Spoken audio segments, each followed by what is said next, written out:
Hello, and welcome to Healthy California podcast. My name is Linda Brown, and I am the host of Healthy California, where my goal is to help educate you on your daily choices so we all can become healthy. I believe you, your family, your neighbor, and your community are all looking for better ways and simple ways to return to being healthy. Many of you have health issues or have family that's going through tough times that seemingly have no answers. It's frustrating. There are questions about health, environment, foods, exercise, and lifestyle, and it can be all overwhelming. And who do you believe? And where's the science behind it? This podcast will unravel the mystery behind being unhealthy and talk about little things that we can do in our lives to make a positive change in our health from all angles. So to be healthy, we need to have physical health, mental health, environmental health, financial and social health, and of course, spiritual health. Let's answer some of these questions to get healthy. What good is just listening to a podcast? I will give you resources as well, ways to take steps and make positive changes in your life to becoming healthy. This is a journey, not an assignment, so be kind to yourself.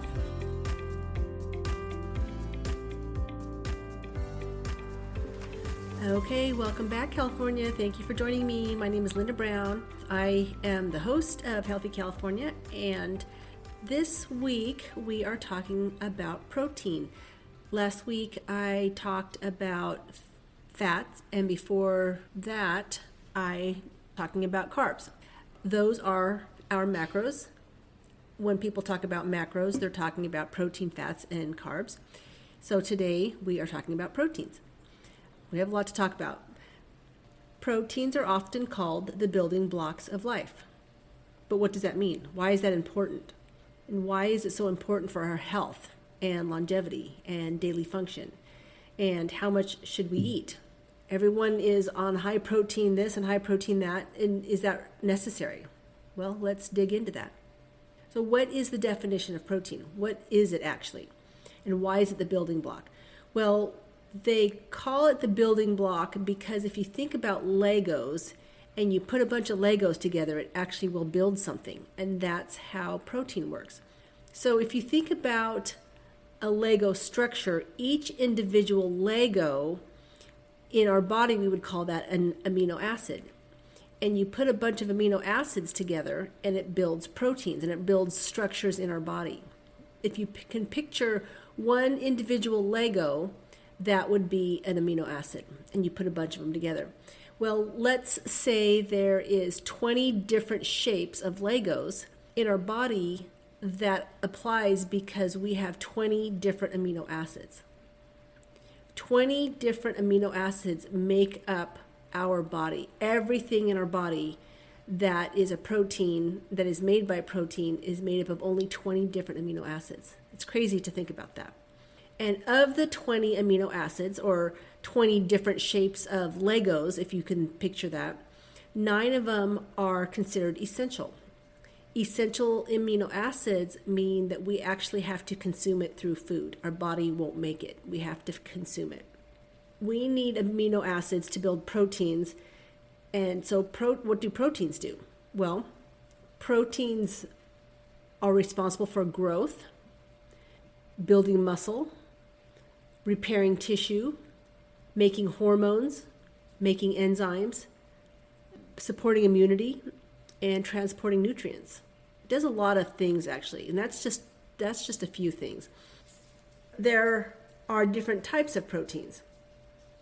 So of the 20 amino acids build proteins, and there are many different types of proteins. So antibodies are a protein. Antibodies are part of our immune system. Enzymes catalyze reactions in our body. They break things down or help things react faster. So digestion, detox, our DNA replication, that's all enzymes that make that happen. And enzymes are proteins. Hormones are protein. They're a messenger protein, like insulin, growth hormone, those are all proteins. We have structural proteins like skin, collagen in the skin. Collagen is the protein in the skin. Keratin is the protein in our hair and nails, and they're structural, so they give substance to our body. Actin is one of the proteins in our muscle fibers, and that gives our muscle fibers actually have a structure to them, right? We also have transport proteins, which carry molecules like oxygen. Hemoglobin is a protein that carries the oxygen molecule. And last week I talked about lipoproteins, lipo meaning fat, protein is attached to that as well. So that's our transport proteins. We don't store proteins, but we have storage proteins like ferritin. Ferritin is a protein that stores iron in our blood. Casein is milk protein. And then we have contractile proteins that enable movement like myosin and actin in our muscle. So we have many different types of proteins, and you put them all together and it builds this wonderful body that we have. So that's the different types of proteins, but then we have different dietary proteins, different proteins we have to actually consume. And the different dietary proteins are complete proteins, incomplete proteins, and then complementary proteins. So a complete protein just means that it contains all 20 amino acids. It is a complete protein in the sense that it can make pretty much anything in your body. That's a complete protein. Contains all 20 amino acids, including the 9 that are essential. And animal products like eggs, fish, dairy have the right amino acid ratio. And then some plant sources like quinoa and soy also have the right amino acid ratio as well. And you would consider quinoa and soy also complete proteins. You just have to take in much more of them, of those type of plant-based proteins, to make it the same as an animal-based protein. So that's a complete protein. It contains all 20 amino acids. An incomplete protein just means it's missing one or two or many. So an incomplete protein, many of those proteins are plant proteins. They don't have all 20 amino acids. And then you have complementary proteins. Complementary proteins just means that you have part complete and incomplete, you put them together and they become complete. So for example, if you pair beans and rice, they will make a complete protein if you put them together. Or hummus and pita, same thing. So why is this important? Why does protein matter? Well, we need it for growth. We have growth hormones. We have DNA replication, so we need it for growth. We need it for our immune system. Antibodies are proteins. If you think about children that are malnourished, their growth is stunted, and they may be getting sick more often because they are unable to make the antibodies they need to fight off disease. Let's see, we need protein for muscle health. So muscle health. Protein can prevent sarcopenia and support strength. Sarcopenia just means muscle wasting.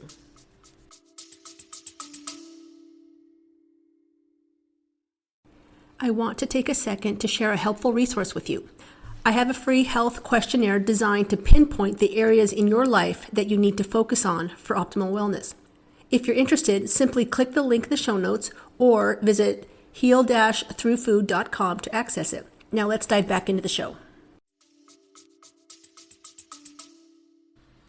That means your muscles are decreasing in number and decreasing in size.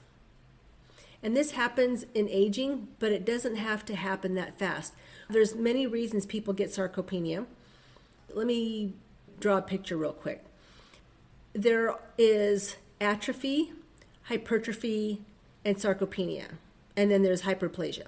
So atrophy means that your muscles are getting smaller.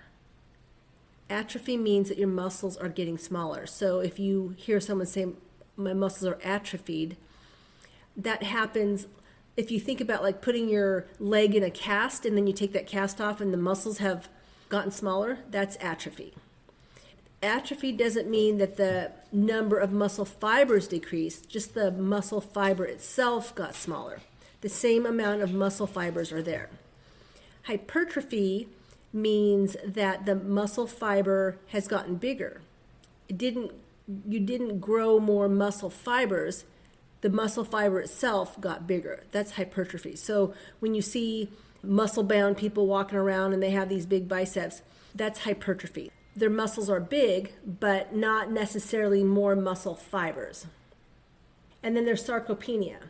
Sarcopenia is a process where you lose the number of muscle fibers and the muscle fiber decreases in size. And this can be dangerous because it's hard to get that muscle fiber back once you lose it. And some people say you can't get it back, which I don't agree with. But as you get older, yes, it is almost impossible to regain the number of muscle fibers. So you don't want to lose muscle fibers. If you have atrophy where your muscles got smaller, doesn't necessarily mean that you lost the muscle fiber, you just lost the size of the muscle, and you can get that back. And that's important because 80% of our blood glucose goes to our muscle. If we don't have muscle, where is that blood glucose going? So that's important. And the amount of muscle on your body is a big determiner of longevity. So you're going to live longer if you have more muscle. So that's why protein matters. Protein also matters because it's part of our metabolism and weight management. We're going to be able to keep our metabolism a little bit higher if we eat protein.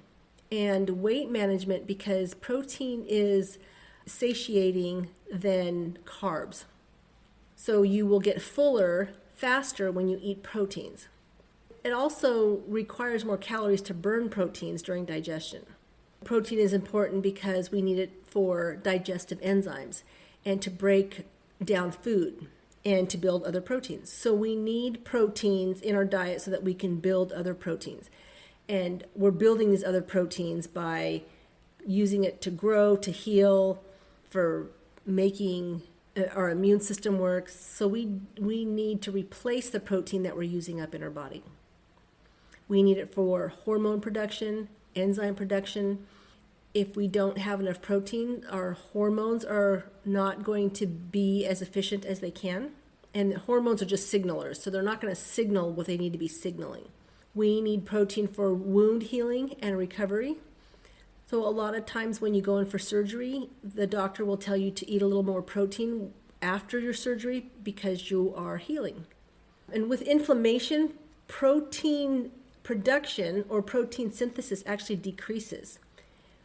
But protein breakdown also increases. So when we have inflammation in our body, whether it's from surgery or a systemic inflammation, we're not going to build protein, but we're also going to break down protein as well. So we don't want to have inflammation in our body. And you've heard me say this before, pretty much in every podcast. Inflammation is the reason for a lot of disease processes. So what happens when you don't have enough protein? Pretty much everything that I had mentioned about why we need protein and why it matters, all that applies. So what happens if you don't have enough? As a child, your growth will be stunted. Healing will be slowed down. Healing from a surgery or pretty much anything that needs to be healed. And healing also includes just systemic inflammation in your body. Your body was meant to heal itself. That's what our body does. It heals ourselves. But if we don't have enough protein, that's not going to happen as easily. And if we don't have enough protein, again, our immune system is going to be compromised because we can't make antibodies. We can't build muscle. And if we're not building muscle, we're losing it. Muscle doesn't just stay static. If we're not building it, we're losing it. So even if you don't work out, you're pretty much not stressing the muscle and it has no reason to be there. So you're going to start losing it.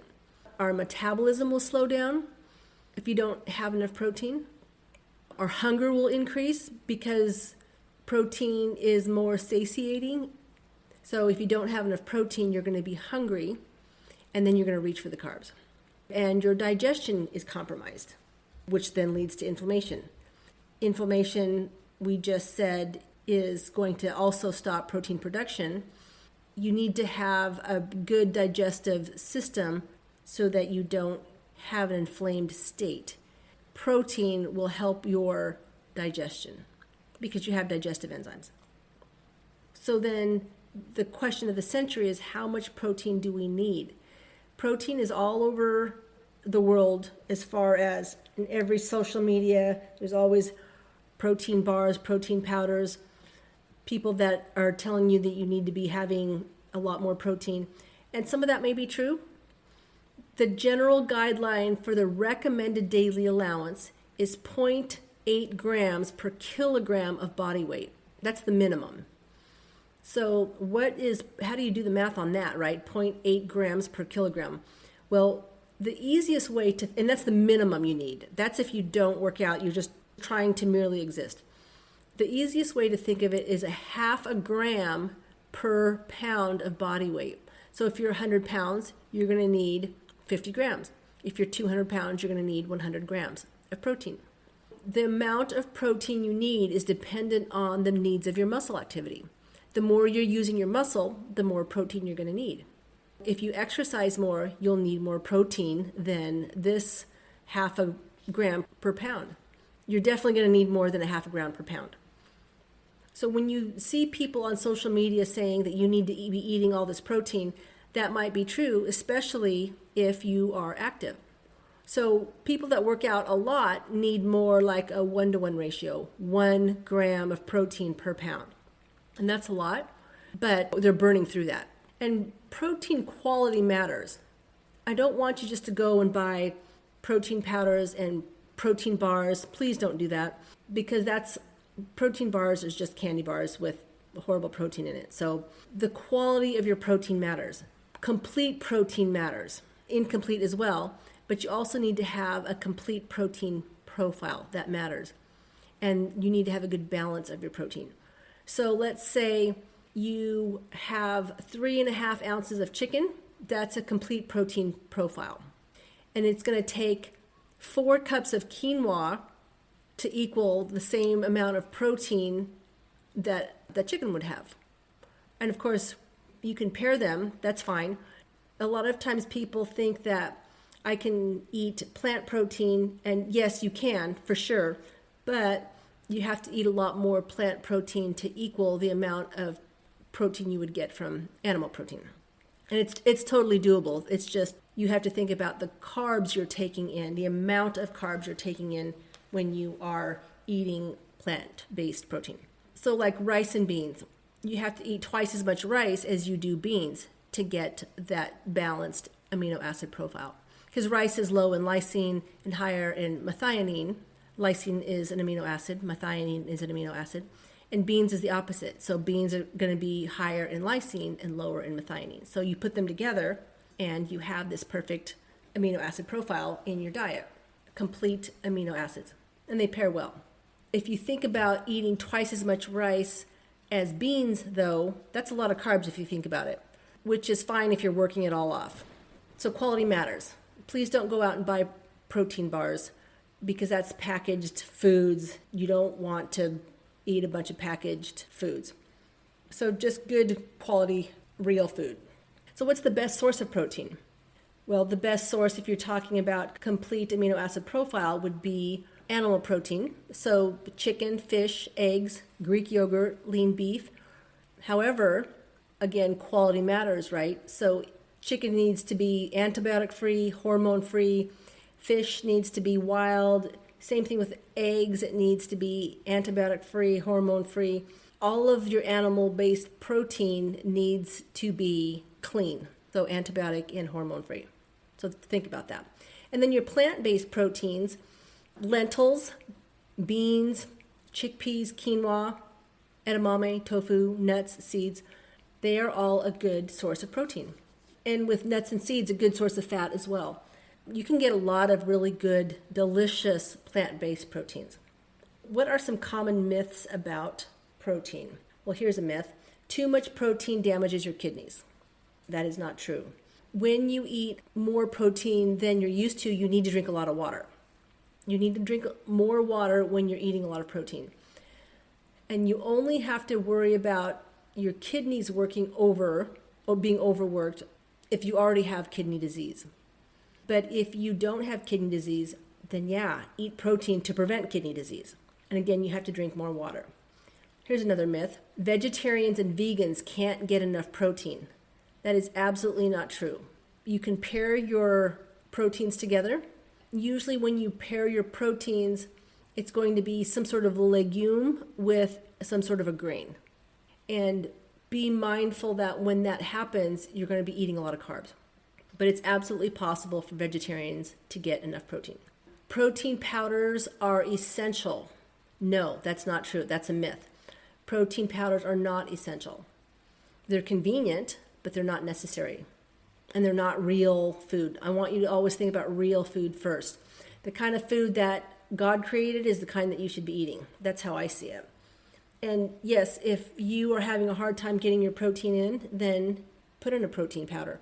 I will use a protein powder every now and then when I make my smoothies because it's a simple way just to stick some protein in there. I try to eat about 100 grams of protein a day. That's just me because of my weight and the amount of workouts I do.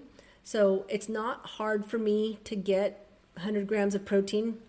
Well, because I love to eat for one thing, but I eat animal protein. And when I'm having a hard time getting enough protein, I just might throw protein powder in my smoothie. However, I don't depend on that. That's not what I depend on for my protein. That's a convenient thing. So those are just some myths. Here are some tips getting protein. When you are at a restaurant or you're eating out, eat your protein first. Actually, not even just eating out. In general, eat your protein first. Always eat protein first. This reduces cravings and it regulates your blood sugar. But when you're at a restaurant, what's the first thing they do? They bring you bread, and bread is delicious. However, you're better off putting butter on bread than just eating the straight bread. But eat your protein first. So if you can not eat the bread, and when your dinner comes out, you eat your protein first, always. And then aim for like 20 to 30 grams of protein per meal, just for muscle health. Figure out what your protein needs are. And if you're doing like a half a gram of protein per pound of body weight, figure out what that is, add a little bit more, and then have a third of that during your breakfast, a third of it during lunch, and a third of it during your dinner. It's better actually to eat most of your protein at the beginning of the day. If you can have most of it for breakfast and then for lunch would be ideal. And then make easy snacks, like hard-boiled eggs are easy. Greek yogurt, have that, that's easy. Handful of nuts, peanut butter on celery. Those are just easy snacks. And then like a protein shake, you can make a protein shake. But I would rather you have real food first, always. And then here are some closing thoughts. When we think of protein and trying to get enough protein, we typically think about that's just diet for athletes. That's not true, actually. We don't typically get enough good protein. We might get protein like in our shakes and in our candy bars and whatever, but we do need protein. If I were to prioritize food, though, I would say fiber first. Have enough fiber first. Not first in your eating process, because it's better to eat your proteins first, but priority-wise, you need to get enough fiber, and then you need to get enough protein, and then you need to get enough fats, and then you need enough carbs. So in the order of priority, fiber, then protein, then fats, then carbs. Proteins is very important. We need it for every process in our body, but we also don't get enough fiber. And remember that quality matters. Quality of the protein. I'd rather you get it through real food than through processed food. And keep your plate colorful with whole foods.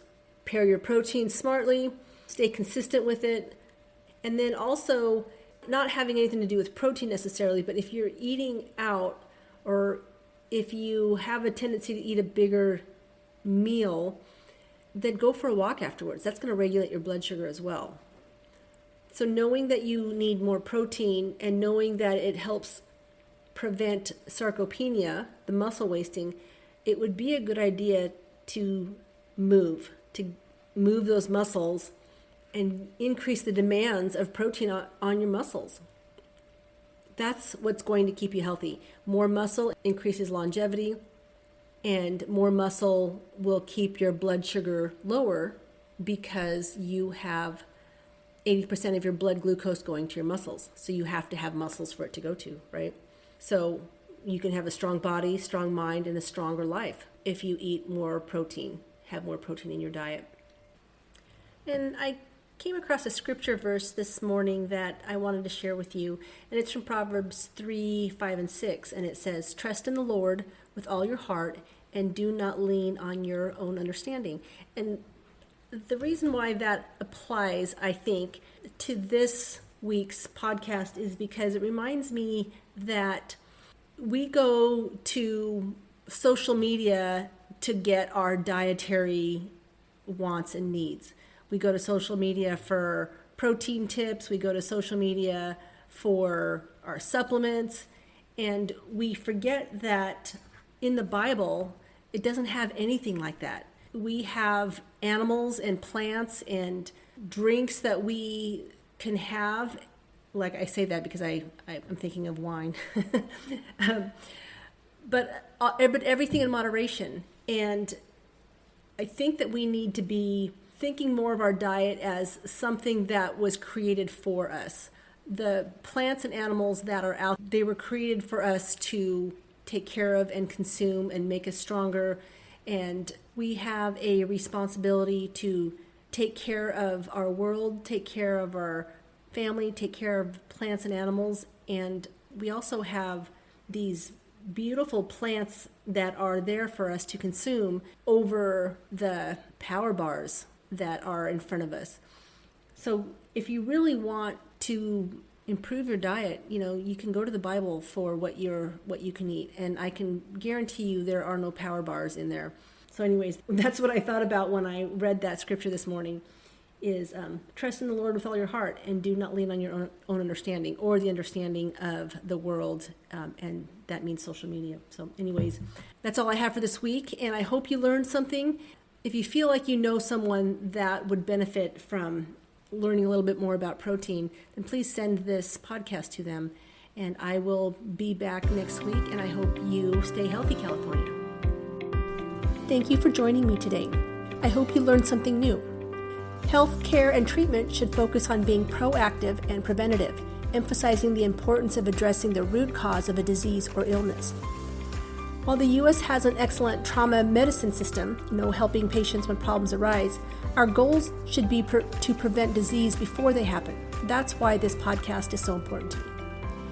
If you're needing further guidance or have questions on a particular matter, you can find my contact information in the show notes, where you can set up a 15-minute consultation. I also recommend you adding a functional nutritionist, a functional medicine practitioner, and a physical therapist to your healthcare team. This podcast reflects my personal opinions based on extensive research and education. It is not intended for medical diagnosis or treatment and should never replace the advice from your doctor or other healthcare professionals. To continue providing this free information, I rely on your support. Follow, subscribe, like, and share this podcast with your family and friends, or on social media. Don't forget to turn on your notifications to stay updated whenever I have a new episode released.